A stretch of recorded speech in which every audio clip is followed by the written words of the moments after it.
very good afternoon to one and all of you. I trust that you are holding up under these difficult circumstances. It is a great joy for me to speak to you again today. I want to be sharing a few coping skills on how to manage cabin fever.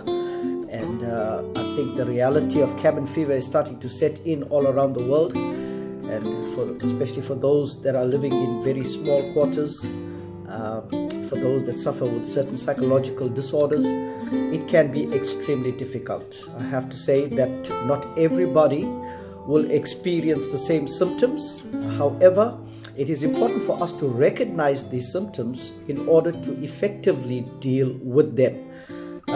Just to give you a quick definition on cabin fever, it basically refers to the distressing claustrophobic irritability or restlessness experienced when a person, or a group even for that matter, is stuck in an isolated location or in confined quarters over an extended period of time. And as you know, the country is on lockdown.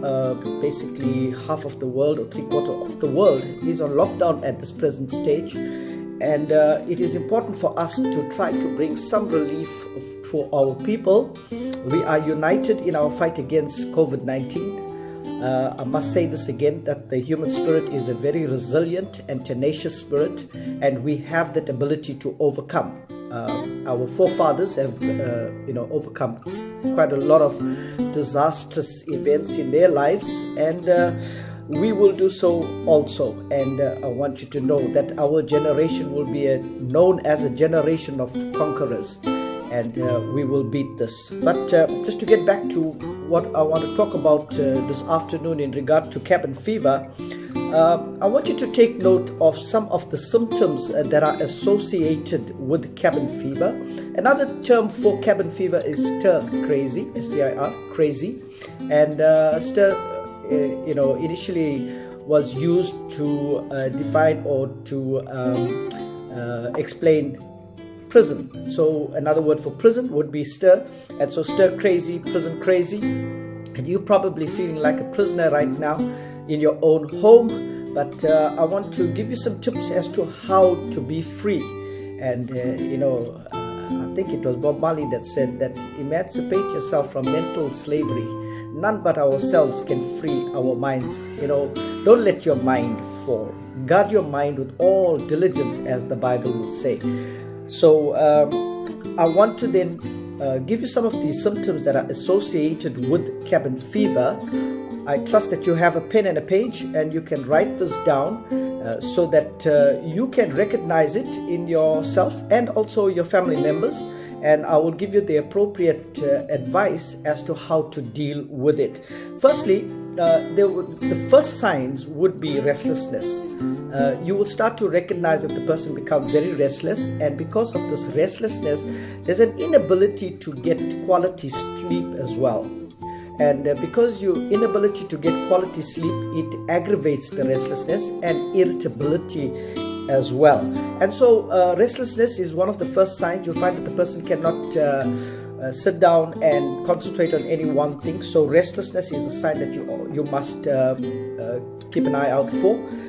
Number two will be lethargy. Due to the fact that you are not moving enough, you'll find that your body starts to become very lethargic, and it does not necessarily mean that you are a lazy person. One of the ways that I beat it is I go against the way that I feel. I've learned in life not to allow my feelings to dictate my action. And so I get up, and sometimes I feel absolutely low and lethargic, and really it's like the bones just refuse to move. And I get up and I go onto my treadmill, or I go and do something physical against the way that I feel. And I noticed that within 5 or 10 minutes of me being on the treadmill, I start to get happy. I start to become more active, and I start to break my own records, when it comes to running and so on. So I think it's important that for you to notice that one of the signs of cabin fever would be lethargy. Another sign will be sadness. Of course, going into depression, depending then on the state of mind. Now, whilst I'm there, like I said, not everybody's going to experience similar symptoms. However, I think we must give a thought to those that are suffering certain psychological disorders, like ADHD, for that matter, that is, attention deficit hyperactivity disorder, ADD, attention deficit disorder, bipolar, or probably schizophrenia. And if you are suffering from some of those things, you'll find that the person with ADHD or ADD will not be able to sit still, and they will find it very, very difficult to cope within this period of time. So please, spare thought for these people that are going through these psychological issues. Also, you'll find that the attention span is very short. And because the attention span is so short, you can't get them to sit down and engage in probably a family activity for long. They're going to start to get frustrated and irritated, and they're going to want to move. They're not going to be concentrating on what they are doing. So ADHD, ADD, bipolar, if they are having hypermanic episodes, you'll find that they will not want to sit still. They're going to want to move. They're going to want to do things. Their mind is never at rest. They have fleeting ideas. They're going to sleep very little. They're going to become frustrated because they are not going to be giving expression to their feelings and their thoughts. And so dealing with such a person during such a time as this is absolutely challenging, and I fully understand that. Also, if they are having a major depressive episode or a depressive episode, you'll find during that time they're going to become extremely sad, and the toll of cabin fever is going to be more extreme in their cases. And they're going to start feeling sorry for themselves, and this is going to lead to anger and aggression. So depression, usually when we experience anger problems, we always look at depression. And of course, so depression is going to feed the anger, and anger is going to feed the depression, and so there is a mutual feeding of each of the disorder. And so I think that it is important for you to exercise caution around these people, understand the situation, constantly affirm your love and support for them, and be very positive, to constantly tell them, listen, this is just for a moment in time. It's going to be over. You can do what you like to do soon. Don't worry about it. It's just another few days more, and we're going to get through this. So learn to be positive around these people. If it's schizophrenia, it can be quite challenging and even dangerous for that matter. So if you are surrounded by a person schizophrenia, there's going to be a lot of paranoia, anxiety, panic attacks. These are some of the symptoms that go along with schizophrenia. Delusions. You're going to have visual and audio hallucinations. So I think it is important for you to take note of that, and don't get hyped and hyped about it and start to go demon chasing in your home and so on and so forth. Yes, prayer is absolutely vital and important, as you will hear just now, but I think also what is very, very important is for you to understand the psychological challenges that the person could be facing right now. So keep an eye out for that. Recently I was on a call, and I've heard that there's the most senior gentleman, something like about 85 years of age, and family is complaining that he is not doing anything that is in keeping with all of the regulations of avoiding COVID-19 spreading.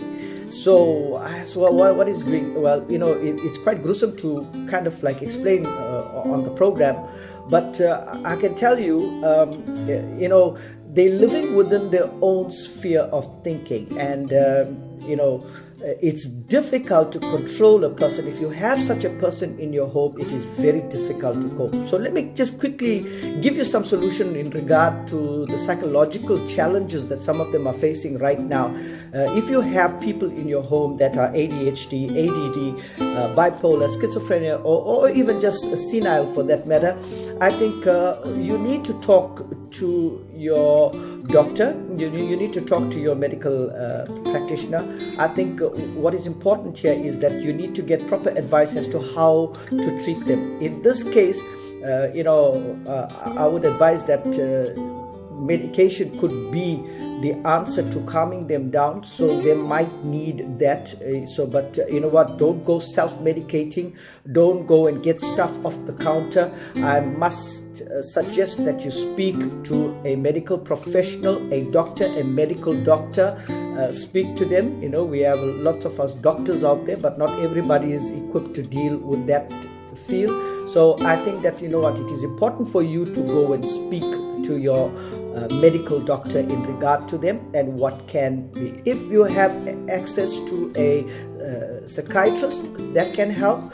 Psychologists and therapists, if Christian therapists like me, you're free to access them, and they can help you with the psychotherapy part of it. But I think the most important thing is right now that if this thing is getting out of hand and you're finding it very difficult to deal with these people, I would suggest that you speak to your medical doctor. Now I can throw some names of medicines and tablets and so on to you, but I don't think it'll be wise for me to do that, because some of you might just want to go out and see if you can get it in. Anyway, I have to tell you that with these kind of situations, you need a prescription in order to get the kind of medication that I'm thinking of. So we said that restlessness, lethargy, sadness, depression, trouble concentrating. I don't have to elaborate on that. You'll find that they'll have trouble concentrating. A lack of patience. It is so important for you to understand. The Bible says that a kind answer turns away wrath or anger. Learn to be patient and learn to respond, with kindness. I think that will diffuse. If everybody's just going to be angry and frustrated, it's going to take a toll. And you know what? It's going to become very volatile in the home. And as you know, that we are currently facing major and escalating volumes of gender-based violence. And I must encourage that if you are experiencing such a thing in your home, please do not be quiet about it. There is help out there. Talk to your pastors, talk to your priests, talk to whoever you can. Call a friend, explain your situation, and you know what? Some drastic measures might have to be taken, but your life is more important than your status or your reputation out there, who you are and what you are. You might be nothing at the end of the lockdown. I think so it's important for you to please reach out. There are people out there that can help you. Also, food cravings during this time, because of a lack of lethargy, the sugar cravings tend to go up a lot. Try to avoid that. We all get guilty of overindulging, especially in sweet things, in order to boost our mood. But if you don't guard how you eat right now, and remember, input must versus output. Don't take in more than you are using, because you're going to start to put in weight or gain weight rather. Decrease motivation. You don't want to go and do anything. Don't want to wake up in the morning. We all are starting to get up a little bit later than we normally do. Listen, set the alarm clock. Get up.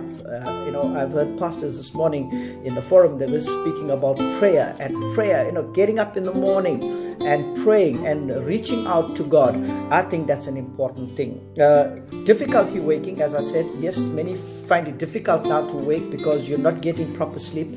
We're spending our nights watching television and movies and so on. Frequent napping.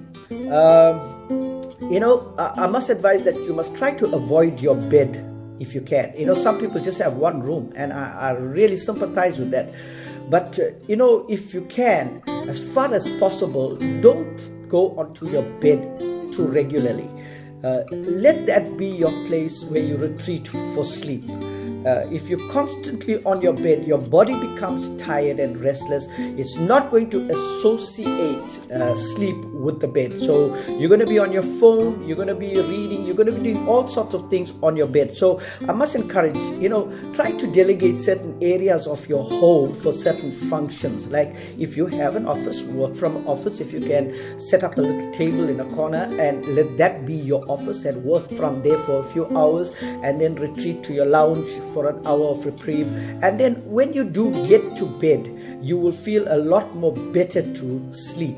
Now, another advice that I can give you in regard to sleeping: step out of your home at night before you go to bed. Go out, look at the stars and the moon, and take a deep breath. Take a few deep breaths. Just have a little moment and time of meditation and prayer and thankfulness to God. And you'll be amazed at that little time that you spend outside. When you go back into your bedroom, you're not feeling claustrophobic and frustrated. You will feel a lot more comfortable to fall asleep. Hopelessness, with all of the fake news that is going around and the conspiracy theories that are being thrown from pillar to post, it's no wonder that people are starting to feel hopeless. So I must encourage you there again. Watch out for hopelessness. Hopelessness is a symptom that you are starting to suffer cabin fever, and that is why it is important then for you to filter what information you put into your subconscious dimension. Inability to cope with stress. You'll find during this time that there will be many that any little thing can trigger anger and frustration. So there'll be an inability to cope with stress. Number 12, changes in weight. You'll find that because of the eating habits being thrown out of sync, you'll find that people start to put on weight. So guard against that. And again, exercise is amazing. Some of the psychological changes that transpire or challenges that you will face is anxiety, panic, anger, and fear. So you got anxiety, panic, anger, and fear. Now, the physical aspects, I don't want to go too much into it. I'm trying to keep this short and sweet. So let's go quickly to some of the coping skills. Number 1, step outside, whether it be day or night. Step outside your home and get some sun. Vitamin D is an amazing thing. It alleviates depression. So get some sun. Also, while I'm speaking about vitamin D, I think you need to get ample amounts of vitamin C. And you may say, I don't have the money to go and buy all of those tablets. Listen, it's your green chilies and your peppers and your oranges. They serve just the same purpose. So I think that it is important for you to stock up on a little bit of vitamin C. Number 2, maintain healthy eating habits. If you don't maintain healthy eating habits, it's going to lead to depression. Too much of sugar is going to put you on a high, and anything that goes on a high must crash at some time, and then you'll start suffering from withdrawal symptoms. And of course, then you're going to become a very emotional, reactive person. So we want to avoid all of the emotional reactivity dances that will start to happen in your home. Number 3, exercise. Exercise releases endorphins, and I think it is important for you to do. You'll find that I'll talk about 3 chemicals that are very important for you to maintain a balance. One is endorphins. Endorphins will get you to start to feel happier. And you know what? If you can't exercise, just dance in your lounge. Number 4, set some goals. And when you set some goals, what happens when you reach those goals? You tend to release something that is called dopamine. Dopamine is a reward chemical. So every time that you achieve a goal, you have a release of dopamine, and so you start to feel happier. So set some goals. Start a project for that matter. I started by painting the house. Now that is done. I'm very busy writing my book. I've got a lot that I have to do. I set a goal for the day to cut the grass, and when I'm done, I reward myself. And of course, it releases dopamine when you achieve your goals. Number 5, keep your mind exercised. Television, although beneficial, can be a distraction, but it is also relatively mindless. So I must suggest that you play some games. I have been privileged to play some games on Facebook with some of my friends, and every day he puts up whether it's a movie or a song, and we have conversations around movie titles and song titles, and it's very interesting, very exciting, jogs my memory going back to all the movies, and it was quite exciting, especially with the songs. That some of the songs that were put up really takes us back, and nostalgia just makes us so glad on the inside. It warms us up on the inside. Number 6, meditate. Prayer and worship is absolutely important at this point in time, so I must suggest that you meditate. Number 7, avoid stress. Stress can be very, very, very debilitating for many people at this time. Now, in order to avoid stress, firstly, I think that you need to do a cleanup on your Facebook page, and all of those negative, contentious people that are out there. If you can't deal with them, you know what? Just block them. You don't need them in your life. I am finding that there are some really contentious people, and by them being so contentious, they're basically revealing their very own character by the way they are attacking one another. So I think it is important for you to clean up your Facebook page. Also, media. What are you listening to? What are you watching? Whatever you put repetitively into your mind is going to filter into your subconscious mind. And once it filters into your subconscious mind, it becomes a fact of life for you. And so if you're watching all of these fake things, reading all of these fake things, if you are constantly feeding your mind with all of the negativity that is being shoveled out there, I think that you're going to end up being a nervous wreck. So guard your mind, be careful. Also, limit yourself as far as the news is concerned. It's important for you to be updated, but get some credible sources that you can follow. And also, what I think is important is that you set some times, that you're not sitting the entire day in front of the television and becoming depressed. Number 8, listen to soothing music. I think music plays a major part in my life, and whether it be Christian music, which is so uplifting for me, especially in my time of worship, but also my old school music, and I find a lot of comfort, and I think of my cousins, and I think of my friends, I think of my school days, and you know what, it really lightens me up. It makes me feel good. It takes me back to happy times, and also to the lessons that I have learned through the years, and how I have matured and turned into the person that I am. So listen to some music. How about calling somebody? We have the privilege of FaceTime. We have the privilege of WhatsApp video calls, and just to talk to somebody. You see, what happens is when you talk to somebody, you release then the third chemical that I said that I'll speak about is serotonin. Serotonin is a recognition chemical, and so what happens is if somebody calls you and you feel, listen, they've taken recognition of me, and you feel happy. So how about calling somebody? There are lots of people that have been in lockdown for a long time in their life, long before it became gazetted as an order from government. There are people, lonely people out there, and let's learn, not just now but always, to try and give them a call. If you have older people in your home, young people, how about helping them with the technology and get them connected to a video call with their children that are far away, because they'll be sitting there and wondering how their children are.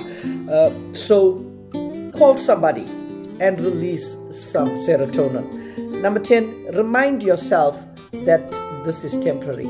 This is not going to last forever. It's going to be over soon, and better sooner than later. I think with all the prayers and all of the positivity that is going on, and if we learn to follow the instructions of self-isolating if you're not feeling well, but social distancing, washing your hands, using face masks, do what is necessary in order to play your part. Say you may not be able to save the world. I think this time you can, if you just play your part And so with that, I'd like to encourage you to keep tuned in. Also, you can catch this very video on my YouTube channel. But above this all, thank you for watching. I pray that you and your family and your loved ones will all be safe. And I'll see you on the other side. God richly bless you. Thank you.